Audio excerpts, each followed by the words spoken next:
ಇವತ್ತಿನ ಈ ವಿಡಿಯೋದಲ್ಲಿ ನೀವು ವೋಟರ್ ಐ ಡಿ ನೀವು ಅಪ್ಲೈ ಮಾಡಿದ ನಂತರ ನಿಮ್ಮ ಮನೆಗೆ ಡೋರ್ ಸ್ಟೆಪ್ನಲ್ಲಿ ನಿಮಗೆ ಒಂದು ಫಿಸಿಕಲ್ ವೋಟರ್ ಐ ಡಿಯನ್ನು ಕಳಿಸ್ಕೊಡ್ತಾರೆ.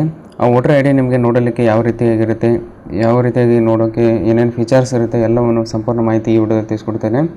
ಇದನ್ನು ಹೇಗೆ ಅಪ್ಲೈ ಮಾಡೋದು ಮತ್ತು ವೋಟರ್ ಐ ಡಿ ಅಪ್ಲಿಕೇಶನ್ನ ಹೇಗೆ ಮಾಡೋದು ಅಂತ ನಾನು ಹಿಂದಿನ ವಿಡಿಯೋದಲ್ಲಿ ನಿಮಗೆ ತಿಳಿಸ್ಕೊಟ್ಟಿದ್ದೇನೆ. ಅದನ್ನು ಹೋಗಿ ನೀವು ನೋಡ್ಕೊಳ್ಬೋದು.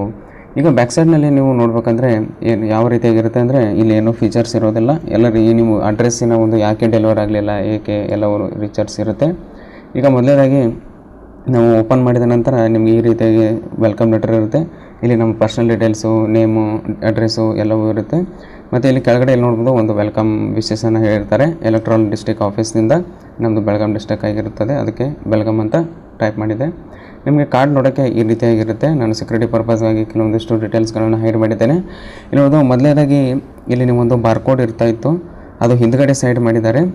ಮತ್ತು ಹಳೆಯ ಕಾರ್ಡನ್ನು ನೀವು ನೋಡಿರಲೇಬೋದು, ಅದರಲ್ಲಿ ಏನೂ ಫೀಚರ್ಸ್ ಇರೋದಿಲ್ಲ. ಇಲ್ಲಿ ನೋಡ್ಬೋದು ಫೋಟೋ ಆಗಿರ್ಬೋದು, ಮತ್ತು ಒಂದು ಸೆಕ್ಯೂರಿಟಿ ಪರ್ಪಸ್ಗಾಗಿ ಒಂದು IMB ಒಂದು ರೇಟಿಂಗ್ ಇರುತ್ತೆ ಇಲ್ಲಿ.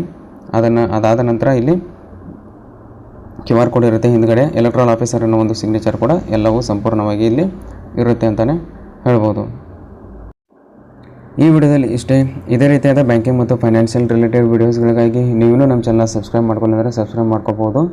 ಮತ್ತು ಈ ಕಾರ್ಡನ್ನು ಹೇಗೆ ಅಪ್ಲೈ ಮಾಡೋದು ಮತ್ತು ವೋಟರ್ ಐ ಡಿ ಅಪ್ಲಿಕೇಶನನ್ನು ಹೇಗೆ ಹಾಕೋದು, ಇನ್ನಿತರ ಸರ್ವಿಸ್ಗಳ ಎಲ್ಲ ವಿಡಿಯೋಗಳನ್ನ ಮಾಡಿದ್ದೇವೆ. ಆ ಲಿಂಕನ್ನು ನಾನು ಡಿಸ್ಕ್ರಿಪ್ಷನ್ ಕೊಟ್ಟಿರ್ತೇನೆ, ಅಲ್ಲಿಂದ ಹೋಗಿ ನೀವು ಅದನ್ನ ನೋಡ್ಕೊಬೋದು. ಮತ್ತೆ ಮುಂದಿನದಲ್ಲಿ ಸಿಗೋಣ.